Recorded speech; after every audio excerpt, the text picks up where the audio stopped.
my name's Alicia, and today I'd like to read to you The Creepy Crayon. Jasper Rabbit was struggling in school. He was flunking math. He was failing spelling. The only subject he was passing was art. Jasper needed serious help. That's when he found the crayon.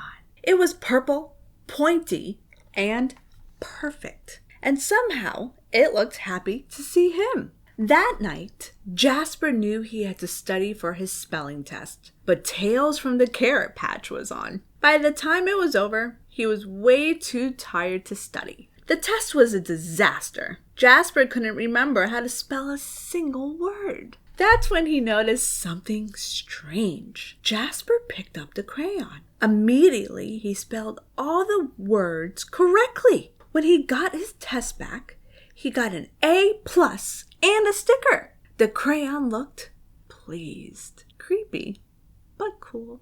After dinner, Jasper settled in to play Bunny Brawl 3. Math homework first, said Dad. Fine, moaned Jasper. That's when he saw it, scrawled in peculiar purple penmanship. Who needs math when you have Bunny Brawl 3? 3 hours later, he fell asleep, his game in one hand, the purple crayon in the other. When Mrs. Lopshire announced a surprise math quiz, Jasper panicked. He reached for a pencil, but instead his hand wrapped around the crayon. Suddenly, math seemed easy.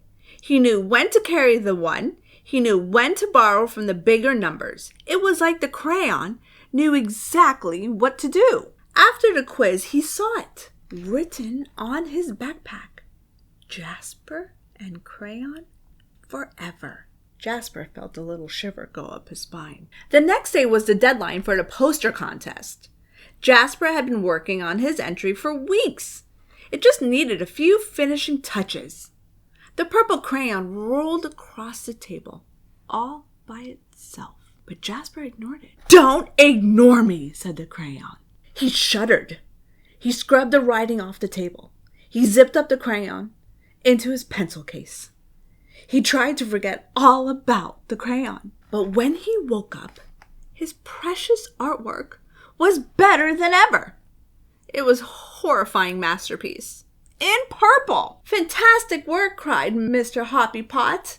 You should be very proud. But Jasper didn't feel proud. He felt eked out, freaked out, creeped out. When he got home, Jasper descended into the deepest, darkest corner of his basement. He put the crayon in a dusty box and locked it tight. He went to bed feeling much better. And when he woke up the next day, there, on the mirror, you need me. In his pencil case, the creepy crayon. And it looked happy to see him. That day, Jasper got all A+. It was terrible. Enough was enough. Jasper snapped the creepy crayon in two. He melted in the microwave, and he threw the mess into the garbage. He drifted to sleep that night, feeling relieved. But when he woke up, there, on his wall, it was a mural of him graduating elementary school with straight A's. And worst of all, it was really well drawn. And next to it, the creepy crayon. Purple, pointy, and perfect. All day, no matter what Jasper did, the creepy crayon was there, looking oh so pleased. In his hand, as he aced his vocabulary quiz. In his pocket, as Mrs. Lopshire named Jasper Most Improved Student. In the crowd, as the school celebrated Jasper in a special assembly. Things were spinning out of control. Jasper couldn't take it anymore. When he got home, he ran straight to the toilet. He threw the crayon in it. It just floated there, spinning slowly. It did not look happy to see him. And then Jasper saw it, scribbled inside the bowl. Don't you dare. But Jasper dared.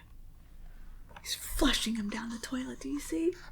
That evening, Tales from the Carrot Patch was on, but Jasper studied for his spelling test. His eyes kept darting to his pencil case. No creepy crayon. He flung the toilet lid up. No creepy crayon.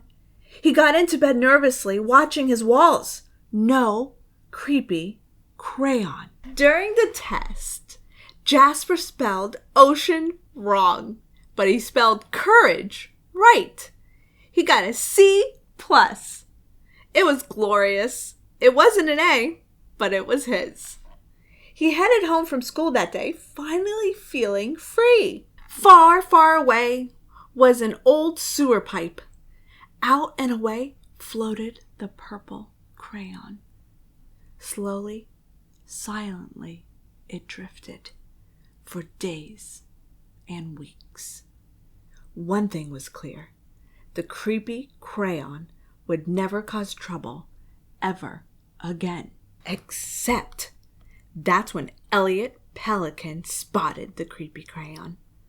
It was purple, pointy, and perfect. And somehow it looked happy to see him. The end.